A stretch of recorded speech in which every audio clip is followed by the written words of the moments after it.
Please go ahead. Okay, so everyone, thank you for joining Bridge Interprofessional Didactics. We have our wonderful co-director of the Bridge Web Grant, Dr. Tonya Taylor. She's also anthropologist on the team, and she will be presenting qualitative research methods. All right. Well, I hope everyone is okay and had a good Turkey Day. I call it Turkey Day because my father's folks are First Nation, and so not to disparage anyone about not calling it Thanksgiving, but I hope everyone stayed safe and healthy. So today's lecture really kind of falls in my primary methodological sort of wheelhouse. I'm a medical linguistic anthropologist. Anthropologists in general use qualitative research methods. That's not exclusively qualitative, because the field of anthropology also includes archaeology and also physical or biological anthropology. And in those fields, we also use a lot of the same methods that we use in public health. I am a faculty in the College of Medicine in the Division of Infectious Disease and the Special Treatment and Research Program, which is basically our umbrella organization for HIV research. And we have the HIV clinic, the STAR program. I'm also very honored to be one of the co-directors of the Bridge program, Brooklyn Initiative to Develop Geriatrics Education. And so I'm going to start. So what I'd like to do is I'd like to absolutely give you an overview on qualitative research methods in its entirety. However, for the purpose of the work that you guys will be doing, you'll mostly be doing interviews and focus groups. But in this presentation, I'm going to quickly try to get through all 5 so that you'll have an understanding of what kind of methods there, and also know which methods you're not doing. And I'll explain that later. So there are, in the field of research in general, I just want to step back and just remind people that there are different types. You know, most people are aware of quantitative methods, and this is over time been sort of privileged as sort of the methodology that sort of provides the most accurate assessment of the phenomenon that we're studying. And then there's qualitative methods, which have been often sort of referred to as fuzzy and not reliable, which is absolutely not accurate. The truth is that qualitative research, when combined with quantitative using mixed methods, actually provides a better understanding of what it is that we are seeing and what it is that we're trying to understand.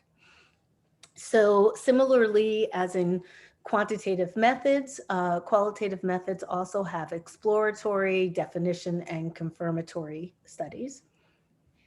This is, and I'm sorry, these texts have a lot of words on each slide, and so I apologize. But basically, qualitative methods are used primarily within social sciences and behavioral sciences. They've also been very common within marketing in terms of advertising, et cetera. I was listening to the news last night, and these political talking heads were talking about focus groups. So I'm starting to realize that sort of in lots of realms of our life, whether it's education, business, marketing, so forth, qualitative methods are used. They're intended to be sort of a deeper, rich, more in-depth and contextualized representation of what people want, their behaviors, et cetera. They really hone in on sort of the complexity of human behavior that is shaped and informed by our culture, our history, our social organization, even our languages. But the really important thing is to, and I'm sorry I didn't highlight this, is that often with quantitative methods, it's about, what it is, identifying what is the phenomenon and how to measure it. But qualitative research is really about the why and the how. So I've given you just a little bit of an overview, and now I want to talk about its purposes. So it is absolutely used to gather data, but our data is a little bit different. Our data really is around components that underlie human behavior, such as attitudes, values, beliefs, motivations, aspirations, etc. Um, and it is most useful to help us catch contradictory behaviors. In terms of, for example, cognitive dissonance, when someone says that they are pro-life but are down with the death penalty, and trying to help understand how someone could hold these very disparate beliefs, or how someone could say that they are um, practicing safe sex, but their use of a condom is not used safely. Like they might only put on their condom right before they're about to ejaculate, as opposed to wearing their condom the entire time. Um, it can also identify intangible factors, factors that we are not necessarily looking for, which can bubble up through social norms, particular sort of associations with particular beliefs around gender roles, ethnicity, or spirituality. Um, in the 50s and the 60s, there was a quantitative revolution, which really supplanted sort of a lot of the qualitative research that existed prior to that. For example, ethnography, which emerged before the 50s, which was developed by an anthropologist, was at that particular moment in the social sciences, sort of a cutting edge way of acquiring information. Um, and but after the revolution, it like soon became the area of expertise for social scientists. This is a simple way to break down. This is an overstated dichotomy. Wow, I need to capitalize the overstated. So both methods, seek to find information. The generalization is that qualitative methods seek to explore, while quantitative methods seek to confirm. But you could say also quantitative methods could be used to explore as well, but this is the gross generalization. The methods in qualitative are, for the most part, observational, or we acquire it through talking to people, whereas quantitative methods are often embedded in surveys, and maybe thought of as experimental.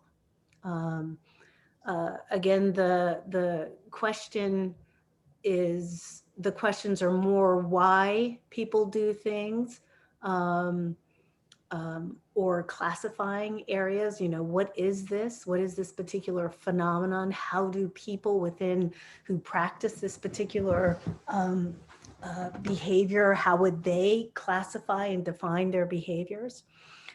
In contrast to quantitative methods, which are primarily about enumeration and trying to see sort of either the effect or the impact, whether it's on a particular lifestyle behavior that's deleterious to our health, or a health behavior, and to see sort of how it can have an impact on health and well-being, whether it's through the loss of pounds or through a lower blood pressure, etc. This one area, however, I do believe is not so much of a generalization. I really do believe that quantitative and qualitative methods really do use different types of reasoning. In qualitative research, we use inductive, and in quantitative, deductive. Our sampling methods are often theoretical versus statistical, and our strength is validity in comparison to reliability. So it's not about using our methods to make sure that we get the same outcome. It's really the validity and the fact that we're actually um, uncovering um, and this I really want to sort of say this is really true when you combine both methods in terms of the strength of qualitative methods, highlighting validity and verifying that indeed you are seeing what you think you are. We have lots of different types of methods for collection. Um, I highlighted here, I'm sorry I didn't highlight in some areas, participant observation, which is used primarily in ethnography, field notes, ethnography, but we can also use field notes with in-depth interviews and focus groups. Within public health and medicine, the two areas that are really most important are learning about interviews and how they provide very particular type of information and focus groups. Don't worry, I'm going to get all into that. We also have a wide range of methods of data analysis. So I'm a critical interpretive medical anthropologist. So a lot of my methods are on the right side in terms of discourse analysis, semiotics, content analysis, phenomenology. I consider sort of my whole stuff is really located within discourse and narrative analysis. However, there is one methodological sort of way to analyze data that I think is just sort of, you know, um, I mean, it speaks to the heart of anthropology, but it's also sort of, for me, the truest way to evaluate your data, and that is grounded theory. Embedded in grounded theory as an anthropologist, there's always a constant comparison with the anthropologist and the environment or the setting or the cultural milieu that they're trying to describe. And one particular brand of ground theory, or at least in terms of identifying sort of what is important, is about identifying themes and patterns. So, grounded theory was first developed by Glasser and Strauss in 67. It is an inductive type that is truly grounded in the data. So, what does that mean, to be grounded in the data? You, one of my professors told me that, this is the best way to start. You want to look at your data. You don't want to include or think about some of the a priori assumptions that you may have had in building your study. So certainly, as an HIV researcher, in terms of knowing what particular factors influence non-adherence to treatment or to prevention methods, these are things that we know and we've known for and developed a really good sense of these things over 30 years. And this is our second pandemic, but within that particular pandemic. And so instead of reading the data from my analytic categories, what we want to do is we want to immerse ourselves in the data and let the data speak for themselves. So it's really using the analytic categories, the things that we assume are going to happen. That's really a top-down approach. And what that does is it narrows your analysis to thinking about only the things that you said you were going to look. When you do a grounded analysis, your theory emerges from the data. And it's really, I feel like it's the one sort of method of analysis that keeps us honest. And it makes sure that we are not, uh, adding sort of a bias in terms of our particular worldview, in terms of how we interpret the phenomenon, uh, uh, how people would act within that particular area. There are lots of advantages and disadvantages. I think that qualitative research is fundamentally flexible. It's really useful to help describe complex phenomenon in terms of breaking apart different components. It's probably the optimal sort of method for exploratory studies.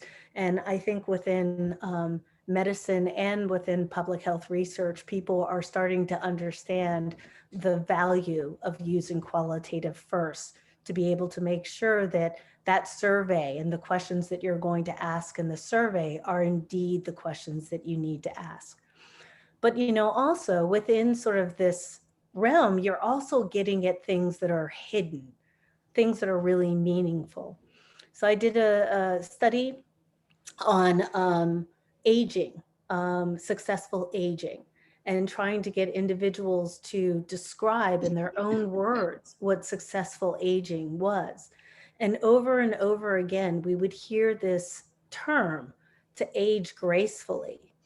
And we started to realize that that was really the term that was really salient within this population, and that this was an expression, but that it was also an expression that carried a lot of meaning in terms of what gracefully meant, um, and of course also for comparisons. So, hey, the disadvantages are that you might not be able to generalize because often qualitative research uses small samples. In my dissertation, which was mixed methods, I had a ridiculous amount of qualitative research because I was there and I decided to collect it. So I had 400 patients in my study. I had two primary measures. So I had over, you know, um, I think 1,200 surveys, baseline, and then follow up. And I also had 400 interviews, which was a little bit unbearable to do. You should never, ever collect that much qualitative research data. You reach saturation often around 24 or 25. But depending on sort of like how many groups you might have embedded within your study, you would add, um, you could do it by tens. So I'm doing a study on vaccine hesitancy, and we have 4 different groups. So we're going to recruit 40 individuals, 10 per group. And I think actually we will be able to identify and reach saturation within that level. That's a lot. 40 interviews is a lot. Another disadvantage is that it's really difficult to test hypotheses or to be able to make predictions. Honestly, that's not what qualitative research is about. So this is really kind of a nod to quantitative people. Dr. Taylor, Yes? am I allowed to ask a question? Yes. Yes, thank you. The term reach saturation, does that mean that if you expand the study group, that it won't impact the results much? What does saturation mean?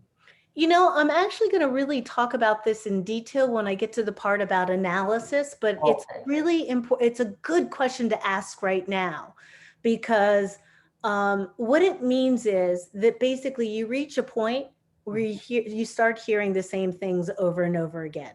Like Okay. you're no longer getting new information. Okay. And so that the variability within sort of the possibility of responses or experiences or what have you, kind of it starts to decline, or that rate starts to decline. So, with my research in Zimbabwe, 400 interviews, um, it I would say probably about, because I had 2 different treatment groups. It was maybe about 80 interviews that I could have really sort of stopped, but I kept going because honestly, I wanted to hear them. I wanted to hear their stories. But the truth is, you can reach saturation very quickly. And so you want to talk to a qualitative researcher before to make sure that you have enough individuals per group to make sure that you will be able to sort of reach a saturation point with that number. Thank you. Okay. Thank Um, but the biggest problem with qualitative research, and sure, a lot of people will say that it's the time to collect it. Absolutely. The time to analyze it, for sure. But the truth is that, if you're not doing it and if you have not put a lot of thought into it, you can waste a lot of money and time. So if you think about it this way, you know, qualitative research is almost like taking a picture, okay? It's fleeting. Like you can't go back and redo an interview because that interview is going to be a little weird now, right? Because the respondent's going to sort of say, well, oh God, what did I say the first time? It's sort of that moment is really lost. And so it's really important that we do everything that we can to make sure that we are ready before we turn on the tape and we start to interview people. Because to redo it is money and time. And to redo it is also sort of really losing kind of what was really shared in that moment. Because, um, you people sometimes maybe they might think about what they perceive as what I want to hear from them. And there is an issue with bias. Um, and as an anthropologist, coming into public health, because most anthropologists, they write up their dissertations by themselves, they do their data analyses by themselves. The only sort of part of anthropologists, it's kind of a team effort is with archaeology. Although, the archaeologist, the main PI, he or she is responsible for the write-up. Within public health, it's wonderful in the fact that we are able to have teams. And I think that this has been sort of a pushback with medicine and public health with the field of qualitative research to make it a little bit rigorous, which is to have basically more eyes on the data than just one person. And to have a team to evaluate, to code, to analyze the data helps to minimize the bias. I feel like I'm talking really too much here. Um, Reliability and validity, of course, I mentioned that sort of, it's very difficult to replicate things over and over. However, the validity in terms of how truthful the results, this is one of the strengths. Let me make sure that we get to everything. So one of the things, and I'm a huge proponent of mixed methods. I have a master's in biostatistics, and probably the only qualitative anthropologist with, there might be 5 of us on the planet. Like most qualitative researchers don't do this kind of work, or they collaborate with statisticians. But triangulating the data is one of the best ways to just make sure that you are indeed seeing what um, you are seeing the truth, the real truth of what you are looking at. It's like a process of verifying. So I mentioned here, in terms of Saveni and Walcott, in terms of suggesting sort of the power of this particular particular technique. And I mentioned here at the bottom that this is the 3 that I personally like to do, either interviews, um, or this is a classic: interviews, observations, and surveys. However, within public health, I like to do one-on-one interviews, focus groups, and surveys. And this is just a lesson learned. Years ago, I was working with Dr. Tracy Wilson in public health, and we were doing a study on to develop an intervention to reduce sexual risk behaviors among heterosexual Black men. And so we had this assessment that was given to us by CDC to calculate if you are high or low risk. So because the CDC wanted to start off with a survey, they did, to assess if people are high or low. And according to a particular algorithm, like in the last 3 months, or maybe 30 days, Okay, I think actually it was like maybe 30 days. Have you had unprotected sex with multiple partners? And by doing the interviews and the focus groups, we were able to identify two participants in this study that were wrongly classified. One was wrongly classified as being low risk. And at the time he did the survey, he revealed in his interview that he was in a slump, that normally he has about 4 or 5 girls and he never uses protection.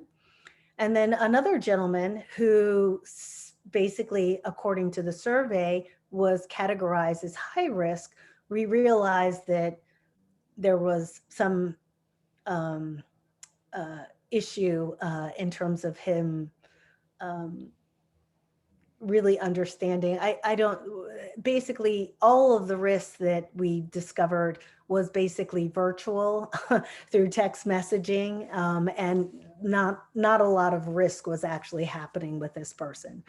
Um, and so, I guess they thought of, very badly about themselves talking to multiple women, but that's not the same as having sex with multiple women.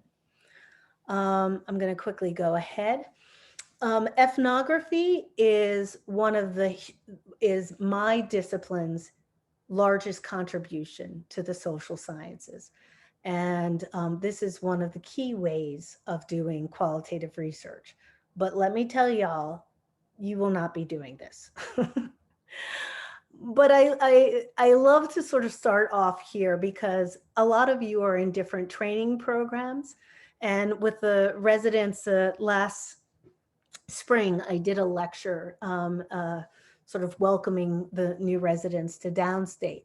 And what I did is I compared anthropology and medicine, or I should say the residency program and what anthropologists do to learn how to be anthropologists, go into the field and we do ethnography.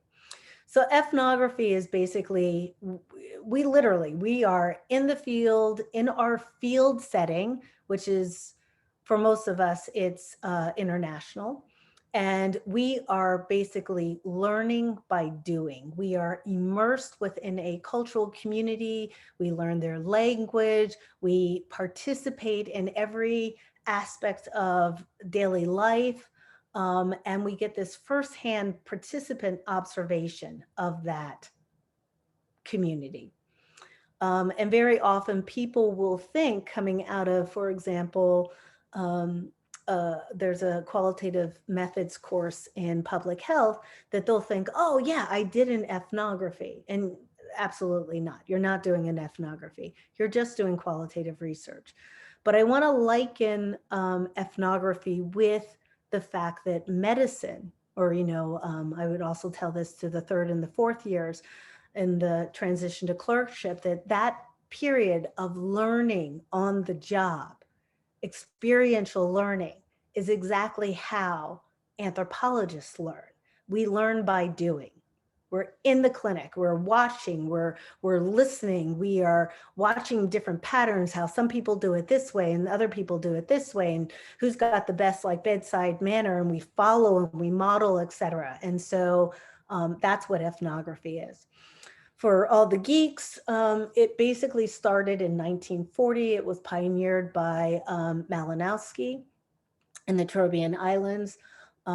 During the war, he decided to go hang out in the beautiful Pacific Island, and he developed this field method. We don't really need to get into all of this, but this is a key way in how we study and understand culture, okay, from the insider perspective. And this is a term borrowed from linguistics, the emic perspective, which is the insider view, versus the eidetic perspective, which is that outsider or analytical kind of view imposed on the phenomenon. I am not going to go through everything here because I understand that this is, but I just want to let folks know you're not doing ethnography. It is holistic. When I mean we participate in every part of life, everyday life, we do. I was there doing research on HIV, but let me tell you, I learned a lot about politics, about economics, about family organizations, about expressive culture, about mental illness. Absolutely, it was a wonderful experience. Um, and so I'm not going to get into the details, but I will provide these slides. The second part is through participant observation, which is something that actually you as learners, experiential learners, can use and you already use. You're learning by watching others, and that is participant observation. But you can also do participant observation to gain um, to collect data. Okay. Um, and I mentioned this in terms of etic and etic. There are passive observations where you're systematic watching of behavior or talk in a natural occurring setting. And then there's the participant observation when you're kind of like you're in the mix. You're also uh, doing something within as you are observing. Um, but there's this thing called the observer's paradox, which I think will be in the next slide, which is that you know people say that they believe and say that you have to, I'm sorry, I messed this up. What people say they believe and say that they do are often contradicted by their behaviors. And so this is really important if you're, for example, you want to assess adherence to PPE protocol, right? Somebody could sort of say, I wear it all the time. Yes, I know how to take it on and off. And yes, I know the whatever. But if you're like there kind of watching others and you realize that, so-and-so is not really 100% compliant. Um, I'm sorry. This is just, this is very much about, mm, I love this, but this is kind of going towards generalizations and stereotypes, which is really in another lecture on culture and cultural competence. The strength of participant observation is that it really helps us to identify discrepancies. It is, you know, but sometimes we are not allowed access. And so that's one of the limitations. It can be consuming, it's difficult to document, and of course, it's got the same sort of bias in terms of inherent subjective bias.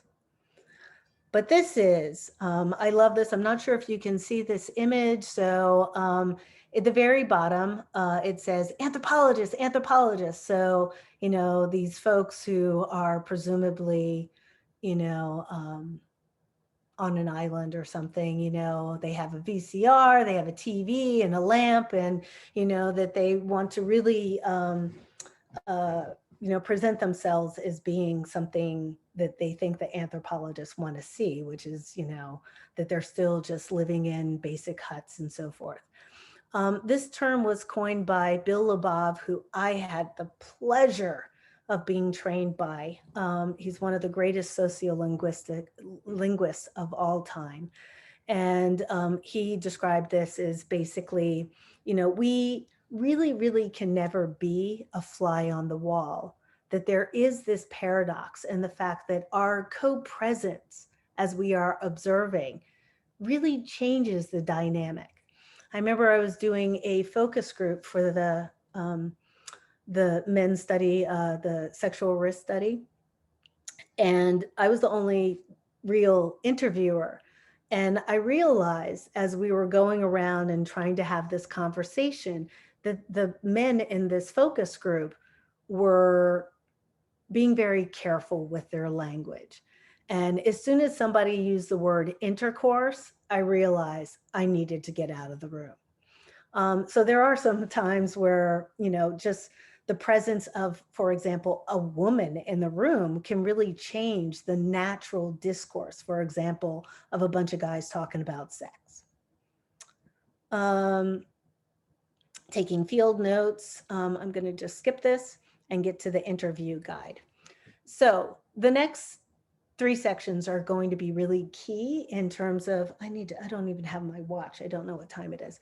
That Dr. Taylor? the, Dr. Taylor? yes? I am sorry. This is just so fascinating. Let me ask one more question, please. Yeah. Unless Can you also tell me what time it is? oh, it's 4:41. Thank you. Okay. I need to speed up. Yes, Oh, sir. quick question. In the participant observer model, um, Mm-hmm. those being observed, um, does the participant observer have to disclose that they're actually conducting a study? And does that affect the results if they choose to versus choose not to, if that's an option? Ethically, you really should. Hmm. But if you just think about it, Dr. Prosper, people, when they think that they're being watched, change their behaviors. Absolutely. And so it's the same thing. But I think, like, ethically, if you're going to include participant observation, you need to kind of let folks know that sort of you'll be around and they know you're a researcher to make sure that. There is a strategy where you can observe I forget the word, unreported, incognito, whatever. There's a proper word for it. I should remember that. But and what you do then is you collect your data from your observation, and then you go back and you meet with the people that you collected from, tell them about the data you collected, and get their permission retrospectively. Generally speaking, IRBs don't like that. And I don't like that for the reasons that Tonya mentioned about the ethics of it, but it is an accepted technique in the literature and sometimes is used. Yeah. Thank you, guys. So I realize I'm talking a little bit long. Maybe it's my fasting. I put in an entire section talking about the interview guide. And the reason why is nobody thinks about it. They always think that I'll just whip up some questions at the end. Whenever I'm hired as a consultant to do some interviews and focus groups, it takes a lot of time developing an interview guide, and you really, really want to work it out in terms of um, uh, the types of questions that you're going to ask. Direct and indirect questions, follow-up questions, and probing questions to try to get more information out. The bottom line is you have to do it in advance. You should always include probes and follow-up questions, which are often those questions that might stem from the things that you might already know, that might be a factor, a barrier, or a facilitator. But you want to have the questions be open, not a yes or no question, but a question that basically allows participants to describe the process. I like to write all of my questions as process questions. Can you tell me about, can you describe, how do you do that, like, and so forth. um, Probes are super, super effective. Here are just, maybe like, how did you feel about that? Or can you please elaborate? Or how did you handle that? To just sort of let it go. And also, they're really ineffective nonverbals. And it's really important when you do an interview that you're aware that this is a conversation, right? So you might want to nod your head to give reassurance that indeed you're following along. Don't nod your head too much. I did an interview with the borough president and I looked like a bobbing, like I thought the camera wasn't going to also show me, and my head was bobbing constantly. It was so embarrassing. Um, okay. Meat and potatoes. Interviews versus focus groups. I'm going to say this first. Interviews are one-on-one. Focus groups are with a group of people. The reason why we do both of these has a lot to do with the nature of what you're talking about. So if it's something that could be have a lot of shame or whether it's about illicit behavior or whatever, you don't want to get a bunch of people together to have them sort of feel bad in a group. All right, so you might think about doing one-on-ones. The benefit is that with one-on-ones is where you get a lot of the variability. And focus groups, I'll get to that.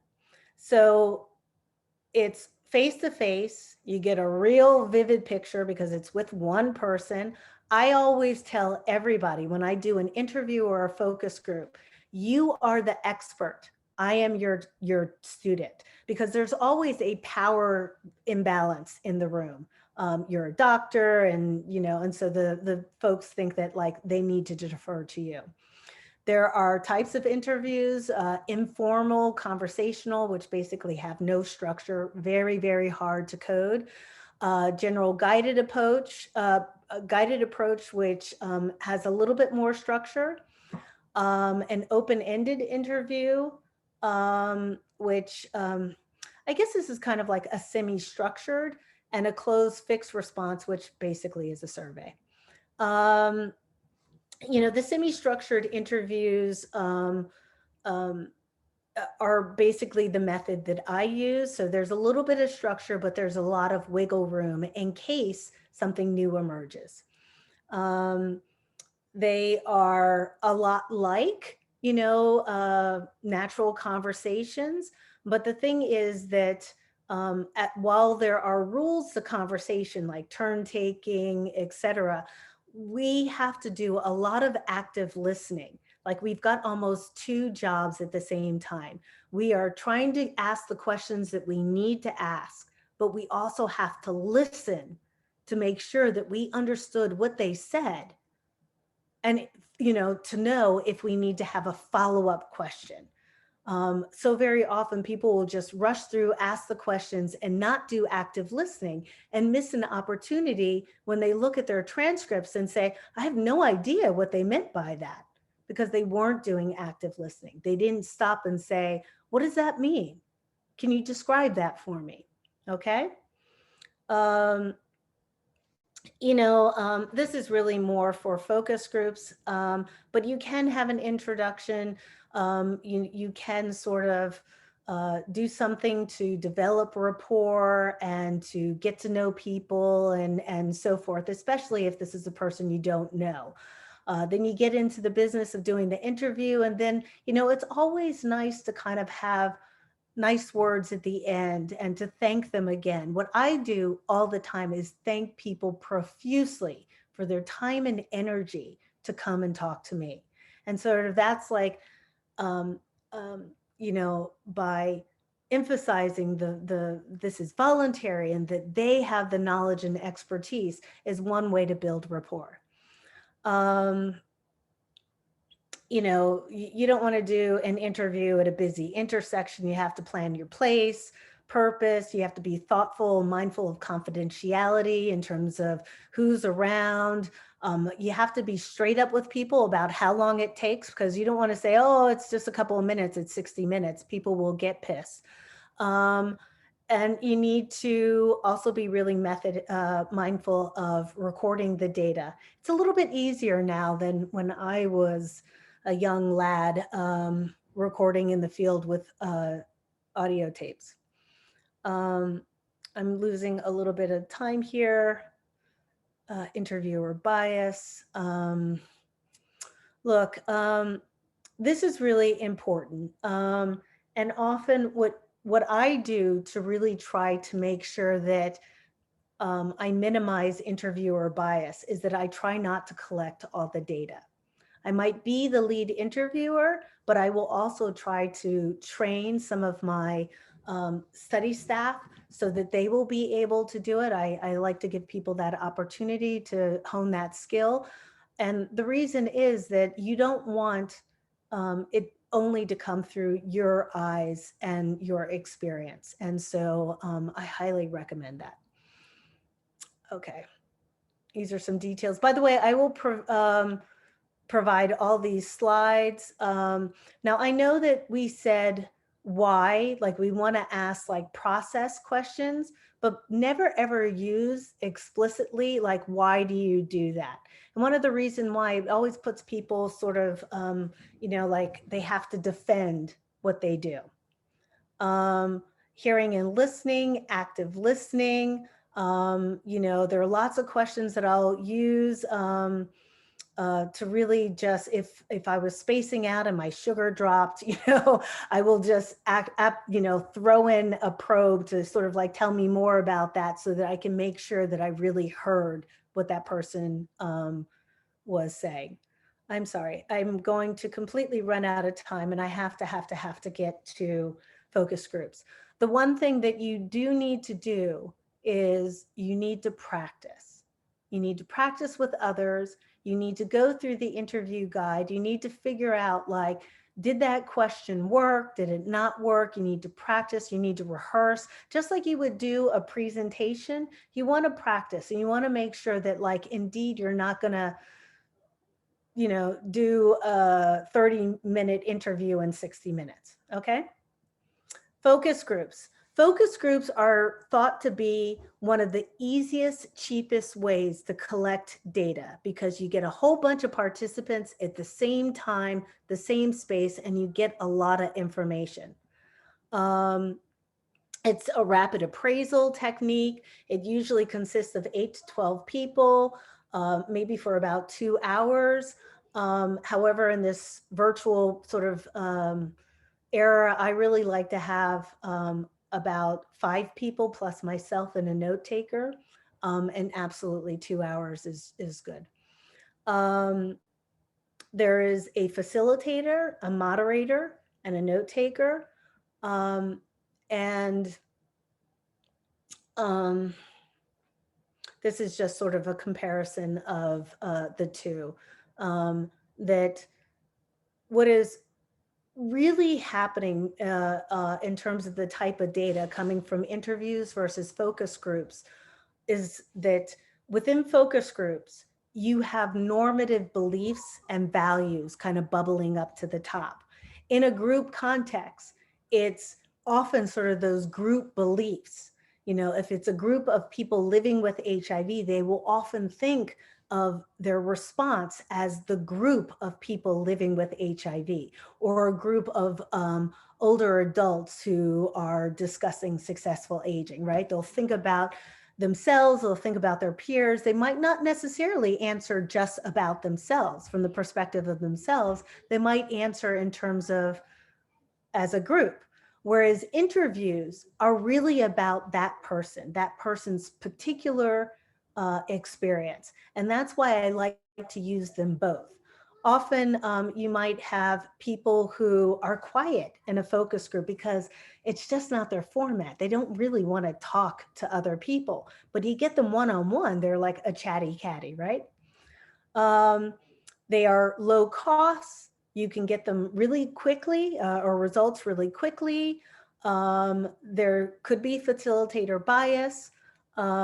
Discussions can get sidetracked like no one's business. And if you don't have a really skilled facilitator, it is, of course, difficult to make generalizations. But one thing is it's hard to analyze, especially if you're not there as a note taker. It's really hard to analyze because you're just like, who said that and so forth. There was something else I wanted to say. I think I'm going to get to it in terms of, so also there's an importance in terms of developing a rapport. Most folks like to do an icebreaker or some sort of activity that also corresponds with people sharing their name or whatever the topic is in terms of aging, maybe their age. This is the slide that I really want to tell you, is that especially when you don't know the participants in your focus group, it can be really challenging. I call them the unknowns. And doing focus groups with unknowns means, as a skilled facilitator, you have to quickly figure out what's going on in terms of their dynamics. There's a woman with the Y study, who, and I'm a researcher with that study, who is amazing. She's an amazing person. I will never, ever invite her to a focus group because she will monopolize the conversation. So I only do interviews when I want to get her a point. There will be people who are monopolizers, people who might be, intellectualizers, and like, I'm the authority and so forth. People who are withdrawn, people who are going to act a clown. And so you have to really know how to be able to manage these different types of people. And that honestly is a skill that takes a long time to develop. And so if you are thinking about doing focus groups, I really highly recommend, getting someone who has some expertise in group facilitation, because otherwise it's just like everyone will talk over you and it'll be really, really difficult to maintain control. But a good moderator is always flexible. A good moderator always knows when something emerges that could be a new thread and you want to pull on that thread. A moderator never, talks the most.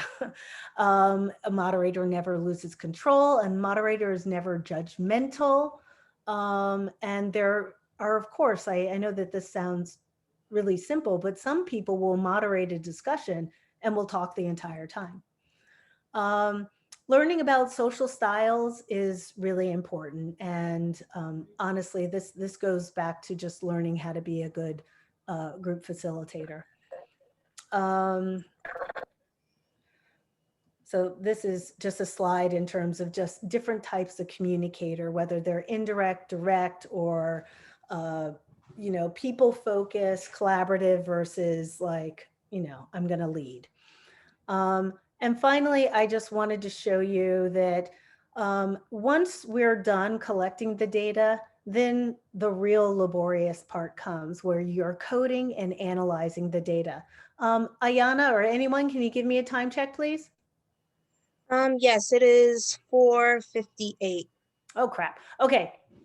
So what I want to show you is that basically what we do when we get back these transcripts that could be 14 pages or 60 pages is that we like to break them down into manageable chunks.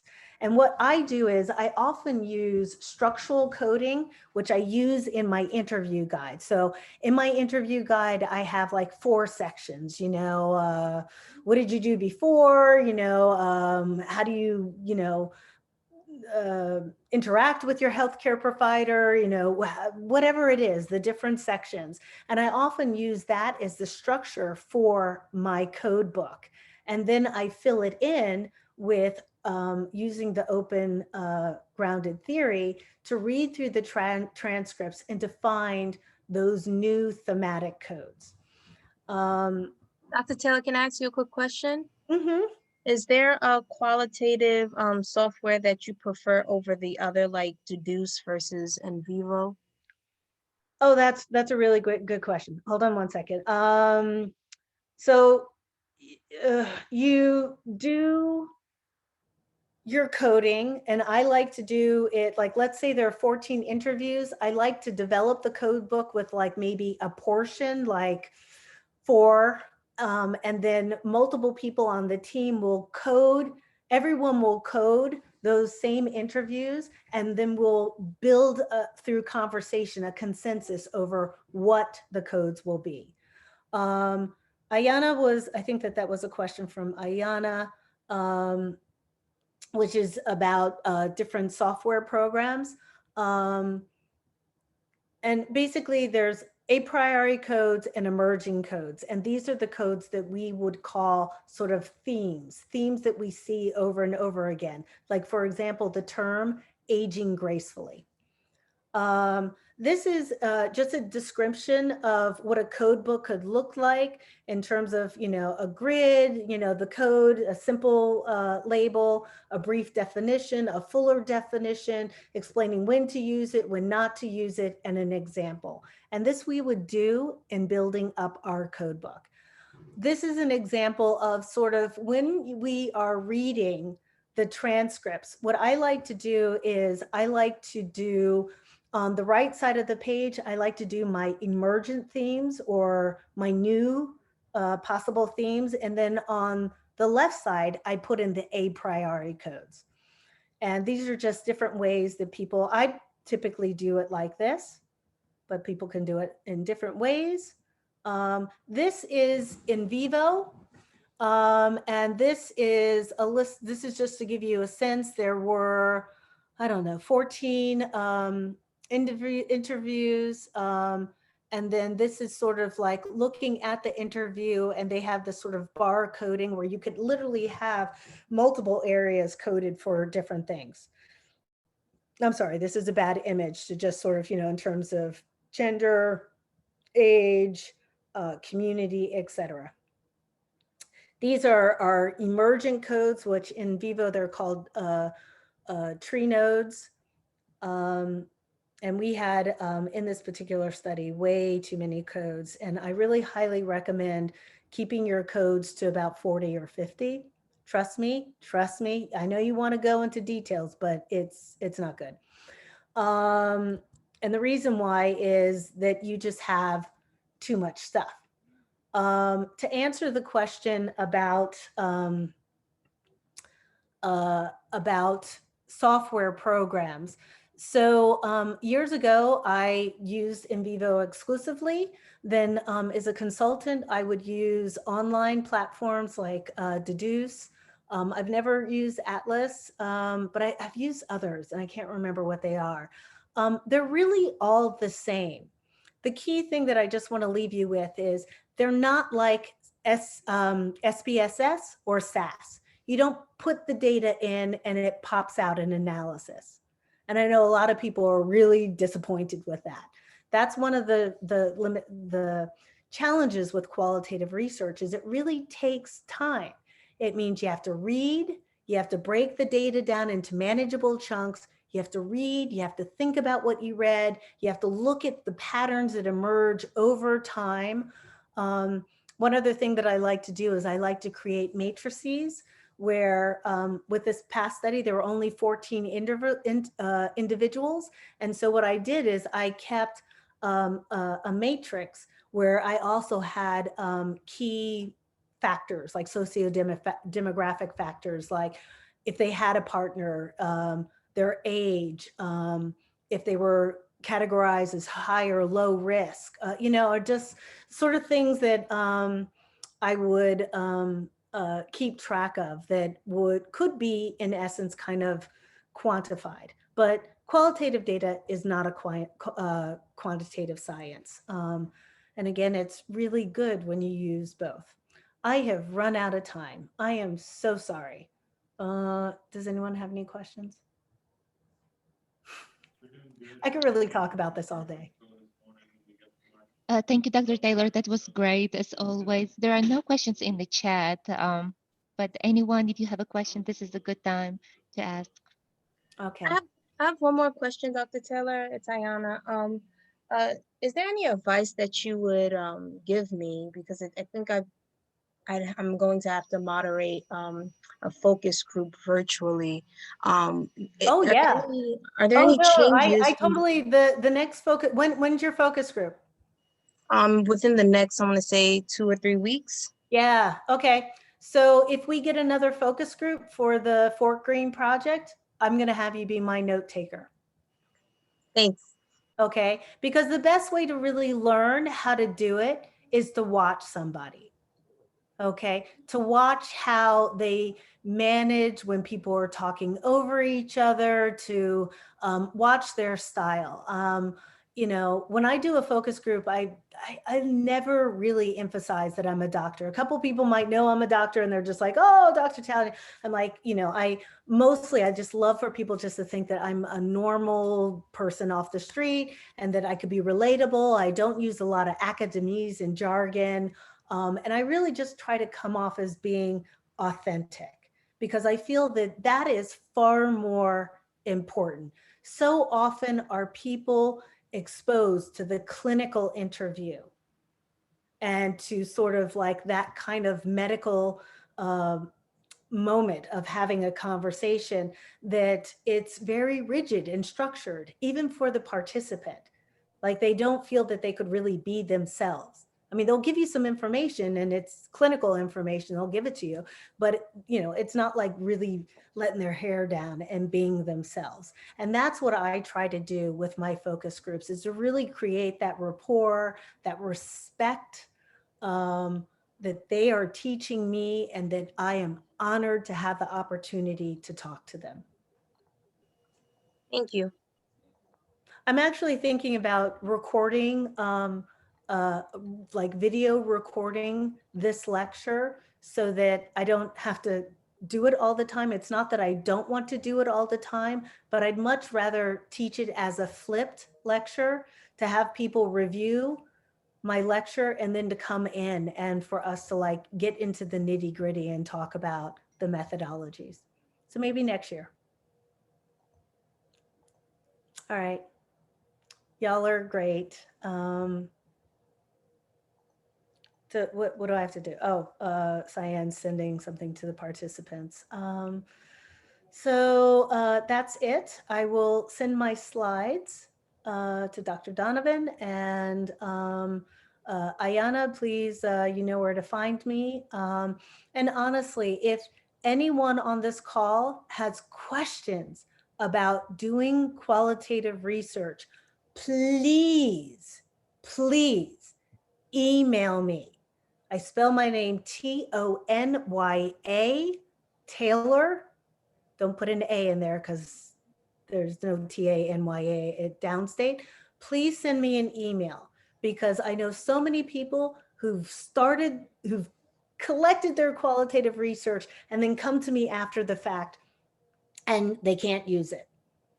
Whether they forgot to get IRB approval or they literally put words into their respondent's mouth. This poor guy came to me and I looked at the transcript and he would ask them a question and they would kind of go, yeah.